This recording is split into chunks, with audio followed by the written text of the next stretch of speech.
안녕하세요. 평생 내 편이라 생각했던 가족에 대해 한 사건으로 인해 생각이 완전히 바뀌어버린 70대 남자입니다. 제 나이가 이러다 보니 사실 다른 어떤 것보다 가족이 제일 소중하지 않겠냐고 하는 사람들도 많습니다. 물론 저도 한땐 내 핏줄, 내 가족이 제일 중요하다고 생각했었죠. 그런 제가 한순간에 바뀌게 된 건 불과 2년 전의 사건 때문이었는데요. 그때 이야기를 여러분들께 한번 들려드리려고 합니다. 사실 제 어린 시절은 정말 찢어지게 가난하고 불우했어요. 일찍 병으로 아버지가 세상을 떠나시고 홀어머니 밑에서 자란 외동아들이었던 전 힘든 어린 시절 기억 때문에 더욱 가족을 소중히 생각하던 그런 사람이었답니다. 어머니 시장 주변에서 좌판을 열어 물건들을 파시며 생계를 유지하셨고 그런 어머니를 따라 저 역시 어릴 적부터 일을 돕곤 했어요. 당시 어머니의 몸이 좋지 않았기 때문에 전 어떻게든 어머니께 도움이 되어드리고 싶었거든요. 아주머니, 이거 싸게 해드릴게요. 하나 사가세요. 세상에, 아들이 효자네, 효자야. 아이, 엄마 일한다고 여기까지 와서 도와주는 거야? 아유, 착해라. 그래, 하나 줘봐라. 내가 하나 사주마. 그렇게 저흰 하루하루를 버티며 살아갔습니다. 사실 그때 당신 우리나라 사람들 대부분이 가난한 시절이었지만 그 중에서도 저희 집은 최하층 중에서도 최하층이었어요. 어머니는 아픈 몸을 이끌고 매일같이 자판을 열고 거기다 손바느질도 해가며 쉴 틈 없이 일을 하셨습니다. 그럼에도 불구하고 저희 집안 생활은 도무지 나아질 기미가 보이질 않았어요. 거의 어머니와 제 몸만 누일 정도의 작은 판잣집에 살면서 겨울엔 하루에 연탄 한 장으로 겨우 버틸 때도 많았죠. 참다 참다 너무 배가 고파 어머니께 투정 아닌 투정을 부리면 어머닌 절 꼭 안아주며 달래주시곤 했습니다. 어머니, 배가 너무 고파요. 오늘 하루 종일 아무것도 못 먹었잖아요. 정기라, 엄마가 내일은 옆집에 보리밥이라도 좀 얻어다 줄게. 어? 오늘 일찍 자자. 물론 다음날이 돼도 보리밥은 구경도 못할 때가 많았지만 그래도 언젠간 좋은 날이 올 거란 희망으로 살아갔습니다. 어머니와 정말 오로지 잘 살고 싶다는 일념 하나로 전 어릴 때부터 역시 일을 시작했었어요. 덩치가 커지기 전부터 신문 배달이며 연탄 나르기뿐 아니라 고물이나 병을 내다 팔기도 했었죠. 구두 닦인 기본이었고요. 그렇게 어렵게 일을 해서 돈을 벌어 어머니께 가져다 드리면 어머닌 그저 말없이 제 머리만 쓰다듬어 주셨습니다. 아마 하나밖에 없는 자식인 제가 고생하는 걸 어머니도 마음이 아파 아무 말도 못 하셨겠죠. 그런 어머니가 제가 고등학생 때 폐결핵에 걸리셨고 하루 종일 기침을 하며 힘들어 했습니다. 그렇게 힘드셔도 사실 병원비가 없으니 병원에도 제대로 가지 못했었어요. 몸이 아프시니 더 이상 일도 하지 못했던 어머니를 대신해 전 학교에도 다니지 않고 가장으로서 건설 현장에 나가 일을 시작하게 됐습니다. 정말 힘들고 지쳤지만 어머니의 병을 낫게 해주겠다는 생각으로 정말 열심히 일을 했던 것 같네요. 그런데 그런 제 노력에도 하늘은 제 편이 되어주질 않더라고요. 어머닌 제가 20살이 되자마자 결국 병으로 세상을 떠나시고 말았습니다. 그렇게 전 이 세상에 홀로 남게 됐어요. 가족, 친구 할 것 없이 제 곁엔 아무도 없었으니까요. 그때부턴 정말 그냥 살아있으니 산다는 생각으로 일만 하며 그저 하루를 보냈던 것 같습니다. 제 인생에 제 편이 생길 거라곤 그땐 전혀 생각을 못 했었죠. 그렇게 15년 가까이 홀로 외로이 지내던 중 저에게 누구보다 따뜻한 손길을 내밀어준 사람이 있었답니다. 제가 냉동 설비 쪽으로 일을 하고 있었는데 거기 업체 사장님이었어요. 큰 업체는 아니었지만 지역 내에선 그래도 어느 정도 자리를 잡았던 업체였는데 사장님이 절 너무나 좋게 생각을 하셨더라고요. 혼자 가족도 없이 묵묵히 일을 하는 절 보며 직원으로 삼고 싶다고 제안을 하셨고 그렇게 전 그 업체에서 일을 시작하게 되었어요. 그러다 좋은 인연으로 그 사장님의 막내딸과도 연애를 하고 결혼까지 하게 되었죠. 사실 이것만 보더라도 기적이라고 할 수 있습니다. 부모를 모두 여의고 아무것도 없는 가난한 청년이었던 저에게 아내는 솔직히 넘볼 수도 없는 그런 사람이었거든요. 그렇지만 아내와 장인 장모님은 절 어떤 편견 없이 받아주셨답니다. 그렇게 30대 중반에 새로운 가족을 만나게 됐던 저에겐 이 시기가 인생의 전환점이 되었어요. 장인 장모님은 절 누구보다 좋아해 주셨답니다. 장인께선 설비 쪽 일을 저에게 하나부터 열까지 전부 다 알려주실 정도로 절 많이 믿으셨죠. 그 덕분에 전 제 나름의 기술을 쌓아갈 수 있었어요. 결혼 후 30대 중반의 나이에 딸을 하나 낳게 됐고 그 후부턴 더 열심히 일을 했습니다. 그러다 딸이 중학생이 될 때쯤엔 장인의 사업을 이어받아 설비 업체를 운영하게 되었어요. 그때도 장인 장모님께서 정말 많이 도와주시고 지지도 해주셨습니다. 늘 제게 잘한다며 칭찬을 해주셨죠. 아버님, 지난번에 계약한 건 잘 마무리했습니다. 안 그래도 아버님께 보고 드리려고 했는데 이렇게 말씀드리게 되네요. 이제 자네가 사장인데 누가 누구한테 보고를 해. 나한테 말할 필요 없어. 자네가 알아서 이젠 잘하잖아. 내 나이가 이제 70이 넘었는데 자네가 잘하겠지. 그래 맞아. 김서방이 알아서 잘할 테지 뭐. 이 양반이 괜히 자네한테 그걸 다 넘겨줬겠어? 우린 자네가 잘할 거라고 믿네. 일 얘긴 그만하고 얼른 밥부터 먹어. 김서방 좋아하는 고등어 김치찜 내가 아주 기가 막히게 끓여놨어. 제 배경이나 능력보단 저라는 사람 하나를 보고 믿고 응원해주는 가족들 덕분에 전 더 열심히 일했습니다. 그러다 보니 사업도 점점 잘 풀리게 되었어요. 물론 큰 사업체를 운영한 건 아니었지만 딸을 키우는 데는 부족함이 없었습니다. 전 이렇게 따뜻한 가정을 꾸려서 살 수 있었던 게 다 장인어른과 장모님 그리고 아내와 딸 덕분이라고 생각을 했어요. 그래서 어떻게든 가족들에게 최선을 다하겠다고 다짐했었죠. 그러던 중 딸이 고등학생이 됐을 때 장인어른과 장모님께서 노안으로 세상을 떠나시게 됐습니다. 눈을 감기 전까지도 사위가 행복하고 편안하기만을 바랬던 장인 장모님의 그 말을 지금도 잊질 못하겠네요. 아마 그런 따뜻한 장인 장모님의 마음 때문에 제가 가족들에게 더 잘할 수밖에 없었던 것 같습니다.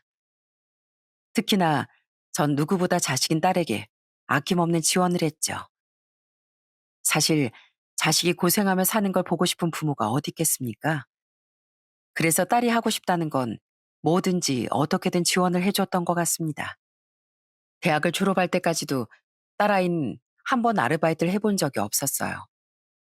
사실 공부는 잘하지 못해서 졸업하고 나서도 방황을 많이 했었는데 그때 딱 미용 쪽 일을 하고 싶다고 하더라고요. 아빠, 나 그냥 미용일 배워볼까? 어릴 때부터 다른 거 몰라도 미용사 돼보고 싶다는 생각은 많이 했었는데 나 한번 배워보고 싶어. 어? 아빠, 나 배우면 안 될까? 미용사? 이번에 시작하면 정말 끝까지 잘 해낼 수 있는 거지? 동안이가 하고 싶다고 하면 아빠가 배우는데 도와줄 순 있지만 지난번처럼 또 중간에 그만두면 안 되는 거야. 한번 시작했으면 끝까지 해봐야 돼. 알았어? 알았어, 아빠. 나 진짜 열심히 배울게. 그렇게 딸아이가 원하는 미용 학원을 보내주게 됐는데 그래도 처음엔 나름 열정적으로 열심히 공부도 하고 자격증 취득까지 하더라고요. 그 모습을 보며 이젠 딸이 자기 자리를 잡으려고 하는가 보다 생각했습니다. 미용사 자격증을 취득하고서 딸은 바로 미용실에 인턴으로 들어가게 됐고 한동안 정말 일을 열심히 하는 것처럼 보이더라고요. 그런데 그것도 오래가진 않았습니다. 한 3개월이나 지났을까요? 갑자기 딸이 출근을 안 하기 시작한 겁니다. 그래서 물어봤더니 기가 막히게도 미용실에서 혼이 났다며 기분 나쁘다고 일을 안 나가겠다고 하는 거 아니겠습니까? 전 그런 딸에게 한 소리를 했습니다. 동아야, 아무리 그래도 사회에 나가서 잘못한 게 있으면 잔소리도 듣고 그러면서 배우는 거지. 뭐라고 한번 혼났다고 그냥 일을 안 나가면 어떻게 하니? 아빤 지금 누구 편이야? 아빤 지금 내 편 들어줘야지. 다른 아빠들은 딸이 이런 일 당하면 누구냐면서 몽둥이 들고 나간다는데. 아빠 진짜 너무해. 그게 아니고 사회생활 하다 보면 이런 일 저런 일 있기 마련인데 네가 너무 감정적이지 않니? 거기 미용실엔 뭐 그만둔다고 말이라도 하고 안 가는 거야? 아, 몰라, 몰라. 기분 나빠서 연락도 안 받고 있어. 정 안 되면 나 아빠 회사라도 가야지. 아빠가 나 채용해주면 되잖아. 동아야, 그러면 안 돼. 얼른 미용실에 먼저 연락하고 연락 없이 출근 안 했던 건 죄송하다고 사과하고 깔끔하게 마무리해. 그게 사회생활이야. 아휴, 알았어. 아빤 꼭 나한테만 그러더라. 철없는 딸은 항상 본인 위주로만 생각했습니다. 그런 딸이 혹시라도 사회에 나가 문제라도 생기는 게 아닐까 전전긍긍했던 날들도 많았어요. 그러다 딸이 정신 못 차리고 자꾸만 회사를 다녔다 그만뒀다. 돈도 여기저기 함부로 쓰고 다니니 카드고 뭐고 다 자르고 딸더러 알아서 살라고 혼을 낸 적도 있었답니다. 김동아 너 이 자식. 네 나이가 이제 몇인데 언제까지 부모 품속에서 살 거야? 다른 애들 멀쩡히 회사 다니면서 자기 학교 만들어 나가는데 계속 그렇게 회사 마음에 안 든다고 그만두면 어떡해. 아, 아빠, 왜 나한테만 그래? 내가 오직 힘들면 그러겠어. 딸이 얼마나 힘들면 회사까지 그만둘 거 안쓰러워야지. 왜 나한테 화를 내냐고. 뭐 이 녀석아? 일이 힘들어서 그만두는 것도 아니잖아. 회사 동료 마음에 안 든다고 그만둬. 혼났다고 그만둬. 그게 지금 이해할 일이야? 한두 번도 아니고. 그렇다고 생활비 적게 쓰는 것도 아니고. 너 지금 뭐 하자는 거야? 너 그러면 더 이상 아빠가 지원해 줄 수 없어. 뭐야, 아빠 돈으로 지금 나 협박하는 거야? 와, 아빠 진짜 치사하다. 아빠가 부모면 이 정도는 해줘야지. 남들은 자식이 회사 안 다녀도 평생 먹고 살게 해준다는데 어떻게 아빤 그래? 그래, 알았어. 내가 알아서 살 테니까 아빠 마음대로 해. 결국 그때 싸움으로 딸은 집을 나가버리고 말았습니다. 그러더니 연락도 안 하고 혼자서 정말 독립해서 사는 듯 보였어요. 그런데 딸의 독립은 채 6개월도 되지 못한 채 끝이 나고 말았답니다.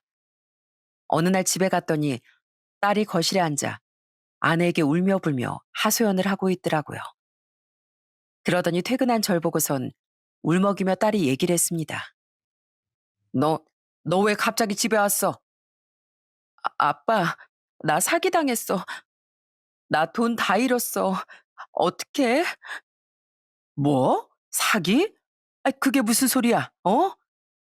친구가 잠깐 자기 돈이 묶였다고 빌려달라 그랬는데 내 돈 갖고 잠수 탔어. 보증금까지 다 빼서 빌려준 거였는데 지금 연락도 안 받고 진짜 어떡해. 딸은 앞뒤 생각도 안 하고 그렇게 지인에게 돈을 빌려줬다. 그게 뒤통수를 맞게 됐습니다. 그때 사건으로 딸은 정신을 차리는 것 같더라고요. 워낙 밖에 나가 놀길 좋아하던 딸이 그날의 사건 이후 집에만 콕 틀어박혀 풀 죽어 있는 모습을 보니 이대로는 안 되겠다는 생각이 들더라고요. 동아야, 너 언제까지 그렇게 집에만 있을 거야? 아니, 밖에도 나가고 그래야지. 아빠, 죄송해요. 나 진짜 잘 살아보려고 했는데 막상 밖에 나가니까 믿을 사람도 없고 너무 무섭더라고. 근데 할 줄 아는 것도 없고 다시 미용실 가긴 힘들고 그냥 어떻게 해야 할지 모르겠어. 그럼 너 아빠 회사에서 일 잠깐 해볼래? 다른 데 취직하는 것보다 아빠 일도 도와주고 하면 괜찮을 거 아니야. 슬슬 일 시작해봐. 그렇게 전 딸을 회사로 데리고 와 격리로 일을 시작하게 했습니다. 나중에 뭐 다른 회사를 가더라도 일단 제 회사에서 열심히 일을 가르치다 보면 언젠간 정신 차리고 멀쩡히 사회생활 할 수 있을 거라고 생각했습니다. 그렇게 딸이 제 회사로 와 일을 시작하게 되면서 처음엔 정말 성실하게 열심히 일하더라고요. 저도 월급을 받았을 땐 어디서 들었는지 저와 아내를 위한 선물을 사오고 수줍게 내밀기도 했습니다. 엄마, 아빠, 오늘 저 첫 월급 탄 기념으로 엄마 화장품이랑 아빠 영양제 사왔어요. 아이고, 웬일이야? 이 엄마랑 아빠 생각도 다 해주고 우리 딸 이제 철 들었네. 철 들었어. 엄마, 아빠, 나 앞으로 진짜 열심히 일할 거야. 내가 일하다 보니까 아빠가 얼마나 부지런하게 열심히 사는지 알게 됐거든. 진짜 앞으로 나 정신 차리고 열심히 살게. 그때 딸의 말을 듣고 저와 아내는 조금 마음을 놓을 수 있었습니다.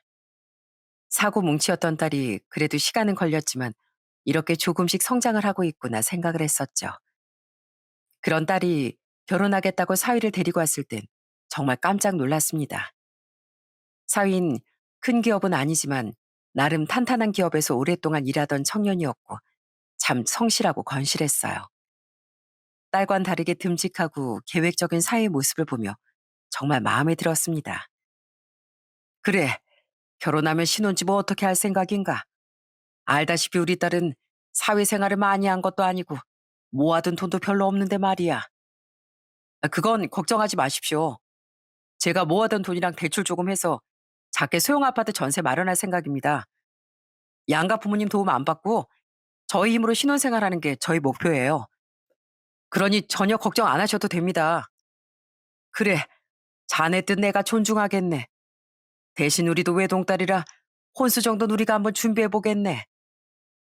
그렇게 딸과 사인 본인들의 힘을 합쳐 신혼집 전세를 마련하게 됐고 저흰 그런 두 사람에게 조금이라도 보탬이 되어주고자 신혼 살림을 정말 신경 써서 마련해줬습니다.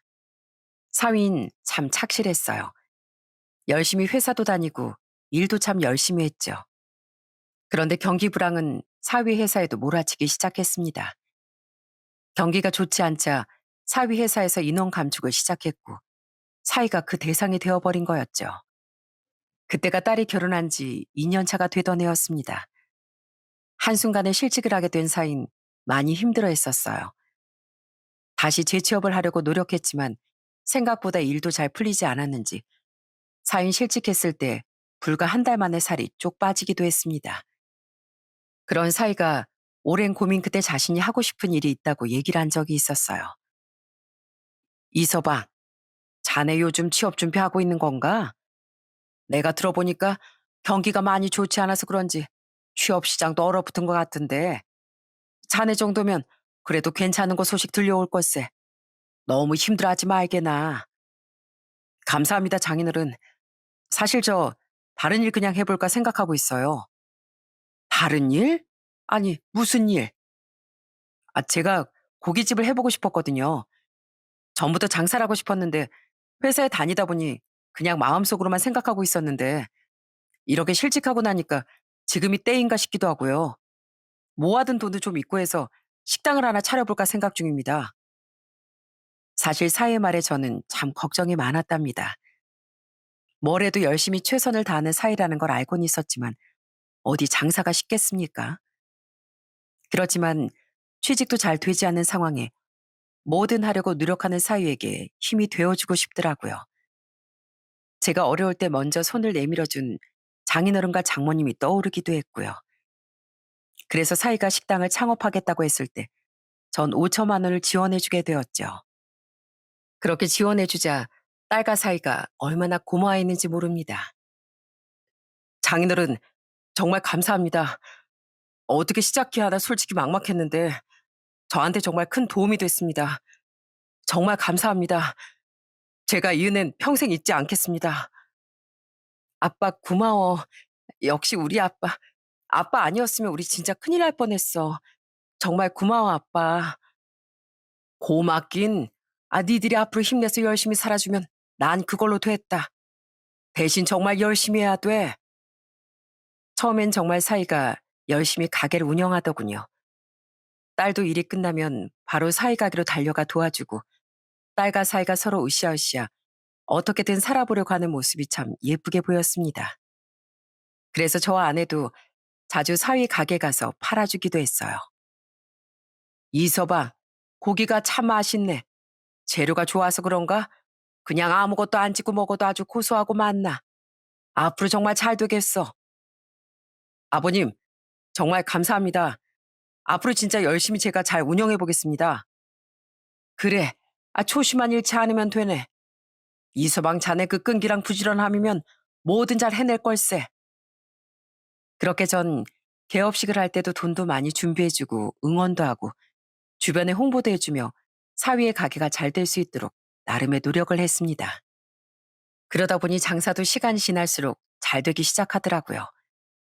그런데 사람이 돈을 벌기 시작하면 본심이 나온다는 게 맞는 말이었습니다. 점점 딸과 사이는 돈을 만지기 시작하니 나태해지더라고요. 어느 날부터 딸은 명품을 휘감기 시작하고 사위인 외제차를 몰고 다니기 시작했습니다. 조금이라도 잔소리하려고 하면 딸과 사이 못 들은 척하거나 제 말을 귀담아 듣지도 않더라고요. 동아야, 저번에 보니까 이서방 차를 또 바꿨던데 무슨 일이라도 있었던 거야? 1년도 안 돼서 차를 왜 또 바꿨대? 아, 그거 전부터 남편이 꼭 타보고 싶었던 차였거든. 이번에 마침 딱 나와서 바로 뽑았지 뭐. 순서 기다리려면 얼마나 오래 걸리는지 아빠 모를 거야. 뭐? 아휴, 그런 거에 너무 돈 쓰고 그러면 안 되는 거 아니야? 아무리 식당이 잘 된다지만, 그러다 일이라도 생기면 어쩌려고. 괜찮아, 아빠. 우리가 그런 것도 생각 안 하고 살까 봐? 다 알아서 잘하고 있으니까 걱정 마셔. 그런 모습들이 영 불안불안해 보이더라고요. 거기다 딸은 점점 바라는 것도 많아졌습니다. 어느 날은 월급을 가지고 투덜거리더라고요. 아빠, 나 다음 달부터 월급 30% 인상해주면 안 돼? 아니, 누가 이 돈 받고 이래. 뭐 30%? 동아야, 30% 인상하는 만큼 너도 일을 해야 하는 거야. 그만큼 성과 낼 자신 있는 거야? 성과? 성과 무슨 성과야. 나 지금 카드값 많이 나왔단 말이야. 생활비 못해도 500은 나오는데 그거 내려면 이걸로는 부족해서 그러지. 카드값? 아니, 뭐 어디다 쓰길래 카드값이 그렇게 많이 나와. 애가 있는 것도 아니고 둘이 쓰는 거 아니야? 그러니까 밖에서 쓰고 다닌 걸 좀 줄여야지. 버는 거 생각해서 써야 하는 거야. 아니, 무슨 쥐꼬리만한 월급 주면서 아껴 쓰라고 해. 이거 받으면 남는 것도 없어. 그러니까 좀 올려달라고. 내가 여기서 일한 지가 얼만데 월급이 고작 이 정도야. 아빠, 남들은 딸한테 한 푼이라도 더 챙겨주려고 안달인데 우리 아빠 왜 이렇게 짠돌일까 모르겠네. 솔직히 딸은 격리로 들어와 일하는 게 크게 없었습니다. 다른 직원들은 계약건을 따오기라도 하는데 딸은 그런 생각도 하지 않더라고요. 그저 서류를 정리하고 시키는 일만 하면서도 내내 월급이 적다고 툴툴대곤 했습니다. 그런 딸의 태도에 점점 저도 한숨이 많아졌어요. 그러던 어느 날 딸이 결혼한 지 4년 차가 되던 해 큰 사건이 하나 벌어지고 말았습니다. 사회 식당에 문제가 생긴 거였죠. 바로 미성년자가 위조 신분증으로 술을 마셨는데 그걸 누가 신고해 영업정지를 당하고 만 거였습니다. 그런데 그때부터 사회 식당은 점점 어려워지기 시작하더라고요. 그럼에도 불구하고 딸과 사이는 씀씀이를 줄이지 않았습니다. 어느 날은 회사로 택배를 잔뜩 시킨 딸을 보고서 잔소리를 한 적이 있었네요. 아니, 이게 다 뭐야? 동아, 네가 이걸 다 부른 거야? 아니, 요즘 힘들다면서 어떻게 이걸 다 샀어? 아빠, 아무리 힘들어도 쓸 건 써야죠. 그리고 식당이 뭐 맨날 잘 돼? 뭐 잘 안 되다가도 잘 되는 게 식당이야. 그래도 요즘 손님들 슬슬 늘어나고 있다고. 잘 되기 시작하면 그 돈 모아서 나중에 또 안 될 때 대비해야지. 이게 지금 뭐 하는 거야? 아우, 또 그놈의 잔소리. 됐어. 우리가 알아서 할 테니까 신경 쓰지 마. 역시나 상황 판단을 제대로 못하고 철없이 구는 딸을 보며 머리가 지끈지끈 아프더라고요. 그런데 그때쯤 저희 회사에도 문제가 생기고 말았습니다. 어느 날 회사 돈을 정리하는데 아무리 정리를 해도 돈이 안 맞는 거였어요. 분명 계약한 업체에선 잔금을 다 치렀다는데 장부엔 그 돈이 들어온 게 아무것도 없었거든요. 이게 도대체 뭔가 싶어 조사를 해보니 기가 막힌 사실이 밝혀졌습니다. 바로 이 돈을 중간에서 가로챈 건 다름 아닌 딸이었더라고요. 딸이 횡령을 한 거였죠. 그 사실을 알자마자 전 딸에게 바로 따져 물었습니다. 그런데 딸은 너무나도 당당하게 얘기를 하더라고요. 너 지금 이게 얼마나 큰 사건인 줄이나 알아? 아무리 그래도 그렇지 회사 돈을 만져? 어떻게 그런 짓을 할 생각을 해? 이거 법적으로도 문제되는 거야. 아니, 내가 그래서 아빠한테 도와달라고 했잖아. 근데 아빠가 안 도와준 걸 어쩌라고. 남편은 벌이도 없지. 카드값도 내야 하고 생활비도 없고. 지금 우리더러 어쩌라고. 뭐라고? 그래서 네가 잘했다는 거야? 그동안 모아둔 돈은 다 어쩌고 지금 횡령을 했다는 거야. 몇 년 동안 이서방 사업도 잘 됐잖아. 아, 그 돈은 다 어쨌어? 어쩌긴 뭘 어째. 여행 가고 차 사고 그러면서 다 썼지 뭐. 아, 그러니까 아빠가 좀 도와줘. 내가 오죽하면 이랬겠어. 뭐가 어쩌고 어째? 지금 그럼 네가 잘했다는 거야? 아이고, 네가 지금 얼마나 어마어마한 일을 벌였는지 아직도 몰라? 전 그래도 제가 이렇게까지 화를 내면 딸이 정신 차리고 잘못했다고 용서라도 빌 줄 알았습니다. 그런데 딸은 억울해하면서 항변을 하더라고요. 나도 억울해. 억울하다고. 아니, 다른 아빠든 딸이 힘들다고 하면 어떻게든 딸 도와주려고 하는데 아빠는 왜 그래? 나 말고 다른 자식이라도 있는 거야? 세상에 나 하나뿐인데 왜 이렇게 나한테 냉정하냐고. 지금 그걸 말이라고 하냐? 네가 다 사건 저질러 놓고선 어디서 지금 아빠 핑계야? 자식도 자식 나름이지. 네가 여지껏 사고 친 게 얼만데. 지금 이것도 그냥 넘어가려고 해. 됐고, 너 앞으로 회사 일하러 나오지 마라. 네가 뭘 잘못했는지 느끼기 전엔 이 아빠한테 연락도 하지 마라. 그렇게 전 딸을 해고해버렸습니다. 겨우 딸이 저지른 일은 수습했지만 그것보다 더 골치 아픈 건 딸이 대체 자신이 뭘 잘못했는지 전혀 알지 못한다는 거였어요. 결국엔 딸이 스스로 반성하고 뉘우칠 때까지 절대 딸에게 뭐든 해주지 않겠다는 다짐을 하게 됐습니다. 제가 모든 지원을 끊겠다고 하자 역시가 난리가 난 건 딸이었어요. 아빠, 지금 뭐 하자는 거야? 지금 나더러 알아서 살라고? 아, 어떻게 아빠가 그럴 수가 있어? 넌 지금 아빠한테 뭐 하는 거냐? 단 한 번이라도 잘못했다 사과라도 했으면 아빠가 이랬겠냐고. 어떻게 네 잘못은 반성도 하지 않고 이래? 됐어. 나도 자식 아끼지 않는 아빠 필요 없어. 그렇게 딸과 크게 다투고 말았습니다. 그 후로 거의 1년 동안 전 딸과 연락도 하지 않았어요. 명절이고 생일이고 할 것 없이 딸 사유와는 교류도 하지 않았죠. 그나마 아내가 중간에서 딸과 연락을 주고받았는데 그동안 사위의 가게는 문을 닫게 됐고 결국 사이가 다시 재취업을 했다고 하더라고요. 그러던 어느 날 딸과 그렇게 연락을 끊은 지 1년 정도 되던 날 딸에게서 연락이 왔습니다. 아빠, 죄송해요. 제가 계속 생각해 봤는데 제가 너무 철이 없었던 것 같아요.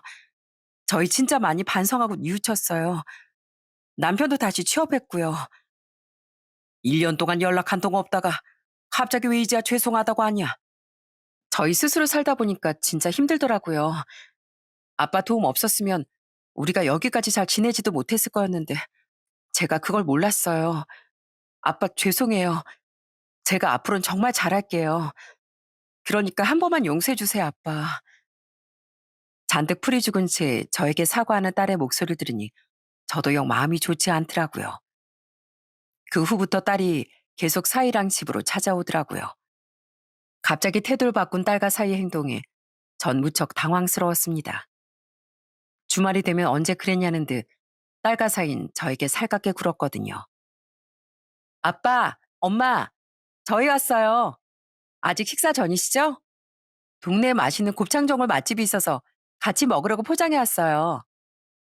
니들이 여긴 웬일이냐? 아, 연락도 없이. 에이, 주말인데 부모님이랑 같이 시간 좀 보내려고 왔지. 아빠, 여기 얼른 앉아. 남편이랑 같이 술도 한잔 하셔. 한 번을 먼저 잘못했다, 미안하다 하지 않았던 딸이 뜬금없이 이렇게 행동한다는 게 이해가 되지 않았습니다.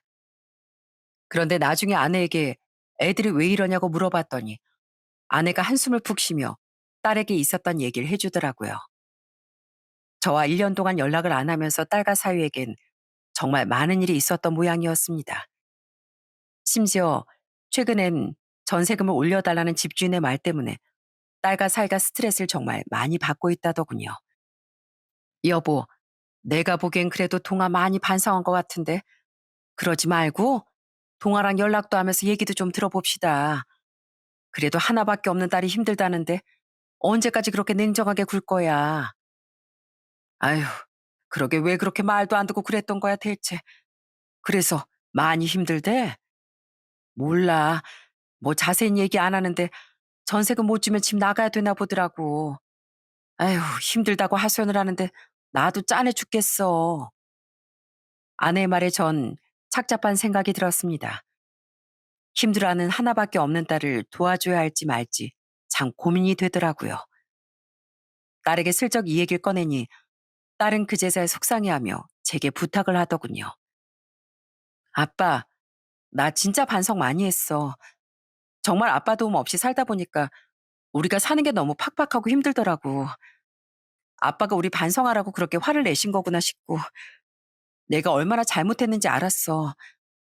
나 진짜 전세금 그거 도와달라고 부탁하려고 온 거 아니야. 사실 힘들기도 하지만 무엇보다 아빠랑 사이를 풀고 싶어서 온 거야. 진짜야. 너 그거 진심이냐? 아빠한테 섭섭하다며 소리치던 게 엊그제 아니야? 아이, 엊그제는 무슨 벌써 1년이나 지났구만. 아빠, 나 그동안 진짜 반성 많이 했다니까? 앞으로 내가 아빠한테 정말 잘할 거야. 어? 그러니까 이제 그만 딸 좀 용서해줘. 그렇게 계속 절 찾아와 사과하는 딸의 모습을 보니 이게 정말 진심인지 아닌지 혼란스럽기도 했습니다. 전에도 사고 친 걸 수습해주면 한동안 또 잘하다 어느새 다시 되돌아가 버렸기 때문에 영 믿을 수가 없겠더라고요. 그때쯤 제 몸에도 이상이 생기기 시작했습니다. 어느 순간부터 속이 너무 쓰리고 아파 밥 먹는 것도 불편해졌어요. 평소에도 역류성 식도염 증상이 있긴 했는데 그 증상이 점점 심해지는 느낌도 들더라고요. 이대로는 안 되겠다 싶어 병원에 가서 검사를 받으려고 했습니다. 사실 제가 전에 헬리코박터균에 감염이 되어 위험이 생겼었거든요. 그때 처방받은 약을 바빠서 잘 챙겨 먹지도 않았습니다.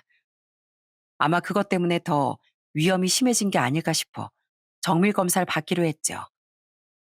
역시나 검사를 받아보니 염증이 심한 상태였고 혹시나 싶어 조직 검사까지 진행을 하게 되었죠. 그래도 다행히 암까진 아니었습니다. 그렇게 검사를 받고 난 후 집에 들어와 아내에게 경과를 보고했어요. 아내는 이 사실을 알고서 무척 걱정스러워했죠. 그런데 그때 TV에서 무슨 재연 프로그램 하나가 나오기 시작했습니다. 보니까 아버지가 암에 걸리니까 자식들이 그걸 듣고선 좋아하면서 재산을 받으려고 형제들끼리 막 싸우고 그러는 내용이더라고요. 그걸 딱 보고 나니 번뜩 드는 생각이 있었죠. 여보, 저거 보니까 말이야 드는 생각인데 딸이 이제 앞으로 잘한다는데 만약에 내가 위한 말기라고 하면 우리 딸이 어떤 반응을 보일까? 뭐? 아휴, 당신도 참. 그래도 자식이라는 동화 하나뿐인데 아무리 말썽 피웠어도 그렇지. 당신 위한 말기라고 하면 당연히 슬퍼하겠지. 정말 그럴까? 난 솔직히 우리 딸이 어떤 마음으로 용서를 비는지 시험을 좀 해보고 싶은데 당신이 한번 딸한테 슬쩍 얘기해봐. 만약에 여기서 동화가 진짜 슬퍼하고 찾아오고 그러면 나 다시 우리 딸 받아주고 그러지 않으면 반성 안 한 거라고 생각할 테니까. 여보, 아이 설마 그러겠어? 걔가 아무리 그래도 부모한테 어떻게 그래. 알았어. 그럼 내가 한번 얘기라도 슬쩍 꺼내볼게. 솔직히 그때까지만 해도 전 설마 설마 하는 마음을 가지고 있었습니다. 아내가 제가 연락을 끊고 난 후부터 딸을 용서해달라고 받아달라고 했었는데 전 끝까지 단호했었거든요. 그런데 이번엔 딸이 먼저 용서를 구했으니 정말 반성하고 바뀌지 않았을까 하는 기대감도 있었답니다. 진짜 이번 기회로 딸에 대한 실망감을 다 없애고 다시 잘 지내보고 싶었어요. 그런데 한 2주 정도 지났을까 아내가 제게 조심스럽게 얘기를 꺼냈습니다. 그리고서 아내에게서 듣게 된 말 때문에 제 인생은 완전히 바뀌고 말았어요. 여보, 오늘 동아한테서 전화가 왔어. 그래. 뭐래? 당신 그 말 전하긴 한 거지? 그래, 뭐 그렇게 말하긴 했는데. 아휴, 참 여보. 진작엔 도저히 안 되겠어. 아무리 내 딸이라지만 동하겐 진짜 안 되겠어. 갑자기 그게 무슨 소리야? 안 되겠다니. 그게 말이야. 글쎄, 동아기가 당신 암 걸렸다니까? 오늘 모레는 줄 알아? 아파트를 계약했대. 뭐라고? 아니, 아파트를? 전 뜬금없이 아파트를 계약했다는 말을 듣고 깜짝 놀랄 수밖에 없었답니다. 불과 얼마 전까지만 해도 전세지 전세금이 없어 전전긍긍하던 딸 내외였는데 어떻게 갑자기 아파트를 계약할 수가 있는 건지 전혀 이해가 되질 않더라고요. 그런데 뒤이어하는 아내의 말에 전 기가 차 말을 잃고 말았습니다. 내가 동아한테 물어봤더니만 글쎄 걔가 뭐라는 줄 알아? 대출을 받았대. 원래 살던 집 전세 보증금이면 모아둔 돈에 대출까지 죄다 끌어다가 그 아파트를 계약했다더라고. 아니 그럼 전세금 없다고 그때 말했던 건 다 뭐야? 대출 받아서 내면 됐던 거 아니었어? 그러니까 내가 전세금 오른 것도 대출 받아서 내면 되는 거 아니냐고 했더니 아휴 걔가 어차피 아빠 암 걸려서 재산 자기가 받으면 그걸로 다 메꾸면 된다잖아. 딸은 제가 암에 걸리니 제 유산을 받아 대출받은 그 돈을 갚을 생각을 하고 있었던 겁니다. 말 그대로 제 암 소식을 듣고 슬퍼한 게 아니라 자신들이 다시 도약할 기회라고 생각했던 거죠. 너무나 기가 차고 어이가 없을 뿐 아니라 정말 화가 머리 끝까지 났습니다. 그때 봤던 재혼 프로그램 속 불효자들이 바로 제 딸이었던 거죠. 아내와 전 너무나 허탈했습니다. 딸 자식을 위해 지금껏 우리가 노력했던 모든 것들이 다 아무 소용이 없었구나 느껴지더라고요. 어떻게든 저흰 딸아이 하나 바르게 키우기 위해 훈육하고 가르쳤는데 결국에 딸은 절 돈으로만 보고 있었다는 사실이 정말 가슴에 비수처럼 꽂혔습니다. 그때 아내에게로 딸아이가 전화가 왔더군요. 아낸 딸에게 속상한 마음을 내비쳤습니다. 동아야, 너 어떻게 아빠 걱정은 한 번을 안 하니? 어? 아니 아빠가 아프다는데 어떻게 먼저 집 살 생각을 해? 어? 엄마, 어차피 사람은 다 떠나는 거야. 몰라? 아빠 이미 암 판정 받았는데 걱정하고 속상해서 뭐해. 앞날을 생각해야지. 어차피 아빠 돌아가시면 엄만 내가 모시고 살게. 그러면 되잖아. 지금 남편 사대보험도 되고 신용 등급도 괜찮으니까 딱 좋은 시기야. 나올 만큼 나올 때 얼른 사둬야 한다니까. 너 아빠 재산 없으면 그거 어쩌려고 그래. 어떻게 그렇게 섣불리 결정을 하냐고. 넌 네 아빠가 불쌍하지도 않아? 널 위해 지금까지 어떻게 했는데 네가 사고치고 그런 것도 네 아빠가 다 수습했잖아. 근데 넌 어떻게 그런 얘기 아무렇지 않게 하냐고. 아, 아빠가 나한테 뭘 얼마나 해줬다고. 솔직히 맨날 혼내기만 했지. 아유, 차라리 잘 됐어. 지금까지 아빠가 나한테 못 해준 거 이런 식으로 해주는 거지 뭐. 자식이라곤 나 한 명뿐인데 재산이면 어디 가겠어? 아빠 유산으로 갚으면 돼. 그러면 다 깔끔하게 해결되는 거야. 엄마, 걱정하지 마. 나중에 통화해. 그러더니 딸은 전화를 끊어버리더군요. 전화를 끊고서 아는 하늘이 무너진 것처럼 처참한 표정으로 고개도 들지 못했고 너무나 속상해했습니다. 저 역시 옆에서 그 말을 들으며 손발이 부들부들 떨렸습니다.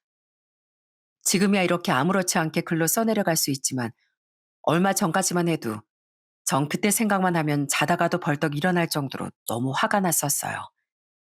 결국 전 분노를 참지 못하고 다시 딸에게 전화를 했습니다. 신호가 가고 얼마 지나지 않아 딸이 제 전화를 받더라고요. 동아야, 넌 이 아빠 걱정도 하나도 안 되냐? 어떻게 아빠한테 연락 한 통이 없어? 아이, 아빠, 내가 바빠서 그렇지. 나 요즘 잠도 못 자. 아빠가 얼마나 힘들까 싶어서. 그래, 컨디션은 괜찮아? 근데 아빠 왜 병원 입원도 안 하고 있어? 그러게, 아빠가 암 말기인데 왜 병원에 입원을 안 했을까? 너 그거 궁금하지 않니? 설마 아빠 치료 포기한 거야? 항암 그거 힘들다던데 그래서 포기한 거였어? 아니, 그런 게 아니고 이유가 있지. 어? 뭔데? 무슨 이유? 아빠 위암 아니고 위험이란다. 어떡하냐? 너니 아빠 세상 뜨길 바랬을 텐데. 아빠 유산으로 아파트 대출 앞으로 그랬다면서? 어떻게 하냐? 그거 안 되게 생겼구나. 그러자 딸은 거의 1분 동안 아무런 말도 하지 못했습니다. 그러더니 한참 동안 조용히 아무 말도 없길래 전 아무렇지 않게 딸에게 물었어요. 왜 아무 말도 안 해? 말을 해봐. 네가 그렇게 얘기한 거잖아. 아빠한테도 얘기를 해야지. 그러니까 아빠 그게 아니고, 아니, 그거 엄마가 말했어? 엄마가 그래? 내가 그랬다고?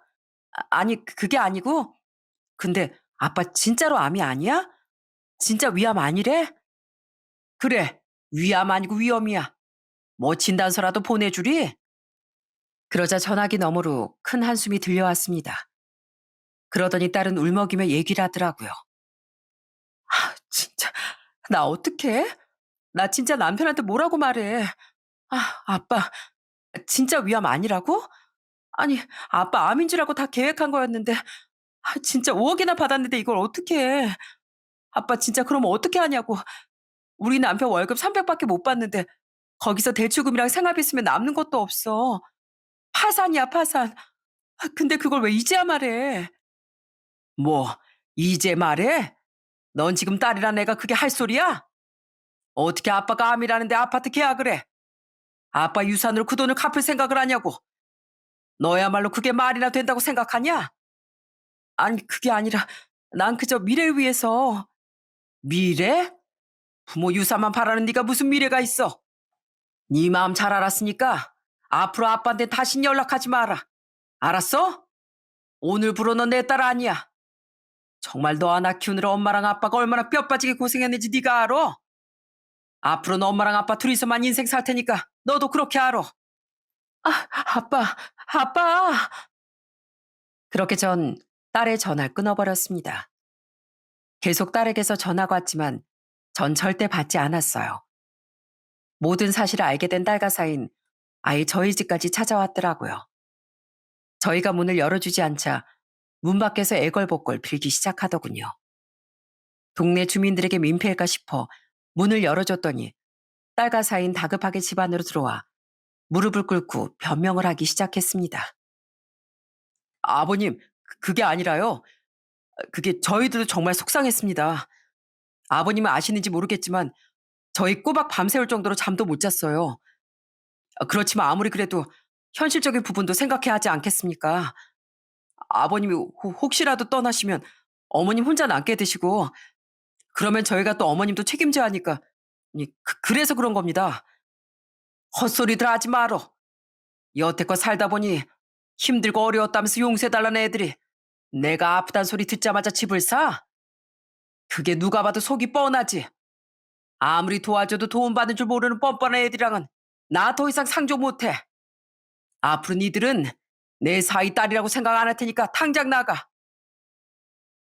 아버님, 제발 한 번만 용서해 주십시오. 저희 진짜 이러다 큰일 납니다.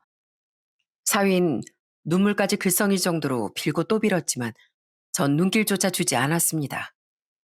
그러자 딸 부분 아내에게까지 매달려 빌기 시작하더라고요. 엄마, 엄마는 알잖아. 내가 얼마나 힘들게 지내고 있었다는 거. 남편 버리러 아끼면서 살면서 우리 진짜 힘들었어. 어? 그런 와중에 우리 정말 영혼까지 끌어모아서 대출받은 거야. 이거 앞으로 우리가 어떻게 갚아? 엄마, 우리 좀 용서해줘. 어? 정말 니들 진짜 뻔뻔하고 염치도 없다. 네 아빠가 오죽했으면 너한테 이런 기회를 만들어서 다시 딸 자식 받아들이려고 했겠니? 근데 어떻게 너흰 짐승만 못한 짓을 해? 나도 네 아빠하고 똑같은 생각이다. 아무리 하나밖에 없는 자식이라고 한들 부모 소중한지 모르면 나도 아낄 생각 없어. 니들이 저지르니 니들이 알아서 해결해. 다시 니들 얼굴 보고 싶지 않어. 더 큰 소리 나기 전에 얼른 나가. 결국 울며불며 애원하던 딸과 사이를 뒤로 한 채 저 아는 방으로 그냥 들어가 버렸고 그렇게 한참을 오열하던 두 사람은 저희가 나와보지도 않자 포기됐는지 집 밖으로 나가더라고요. 그 후로 딸과 사이는 어떻게 됐냐고요? 결국 영혼까지 끌어모은 아파트로 입주했나 봅니다. 그런데 입주하고 나서도 매일같이 싸웠다고 하더라고요. 사위뿐 아니라 딸까지 다시 미용실 취직을 했음에도 대출금은 감당을 하지 못했던 모양입니다. 매달 나가는 대출금이 거의 200 가까이 되니 어떻게 생활이 되겠습니까? 결국에 매일같이 싸우다 1년 7개월 만에 이혼을 했다는 소식이 들려왔어요. 어차피 이혼을 해도 거의 대출이 7, 80% 되는 집이었기에 재산 분할을 해도 남는 것도 별로 없었던 모양이었어요. 그러다 보니 재산 분할을 조금 받은 걸로 작은 원룸을 얻어서 살고 있는 것 같습니다. 요즘 딸아이가 이제야 후회 눈물을 흘리며 계속 문자를 보내고 있어요. 아빠, 정말 제가 죄송해요. 저 정말 많이 반성하고 있어요. 제가 얼마나 어리석게 살고 있었는지 이제 알 것 같아요. 정말 잘못했어요. 아빠가 얼마나 속상하셨을까 생각하면 마음이 찢어질 것 같아요. 정말 죄송해요. 이런 내용의 문자들이 계속 오고 있긴 하지만 전 단 한 번도 답변을 해주고 있지 않습니다. 아내 역시 그날 이후로 딸과는 연락을 주고받진 않는 것 같더라고요. 그래도 간간히 딸은 자신이 어떻게 지내고 있는지 답변이 없더라도 보내주고 있습니다. 지금은 미용실에서 열심히 일하며 스스로 돈도 벌고 생활을 하는 듯 보입니다. 그저 전 이제라도 정신 차리고 살았으면 좋겠습니다. 이 세상에서 가족 없이 혼자 살아가는 게 얼마나 힘들고 괴로운 일인지 딸이 이번 기회로 제대로 깨달았으면 좋겠네요. 지금은 저와 아내는 둘이서 오붓하게 시간을 많이 보내고 있습니다. 설비 업체도 이젠 정리를 해서 노후를 즐겁게 보내려고 노력하고 있어요. 해외여행도 그간 많이 다니지 못했었는데 더 늦기 전에 아내와 해외도 많이 다니려고 하고 있고 국내 여행도 자주 가고 있습니다. 얼마 전 아내와 같이 장인 장모님 산소도 다녀왔어요. 가선 그동안 속상했던 얘기도 털어놓고 그리운 마음도 털어놓고 왔습니다. 산소에 다녀왔던 날은 아내가 제 손을 따뜻하게 잡아주며 얘기를 하더라고요. 여보, 엄마랑 아빠가 당신 하늘에서 많이 응원하고 있을 거야. 우리 부모님 알지?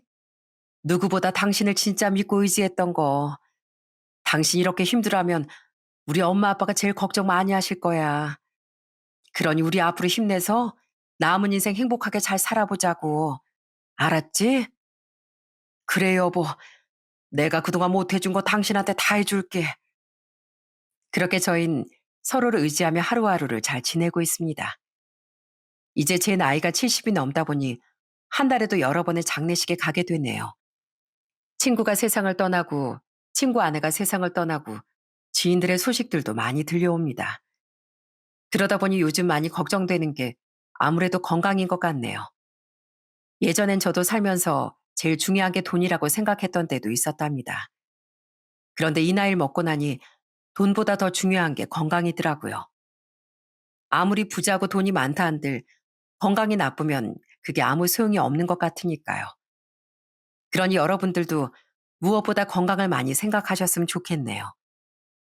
앞으로 저에게 남은 인생은 아내에게 충성하며 그렇게 행복하게 잘 살아가 보려고 합니다. 더 행복한 인생을 위해 우리 모두 건강하길 바라고 있어요. 여러분들도 건강검진 주기적으로 잘 받으시고 꼭 행복하셨으면 좋겠습니다. 지금까지 제 이야기를 들어주신 모든 분들께 감사드립니다. 모두 날마다 행복하시고 건강하세요.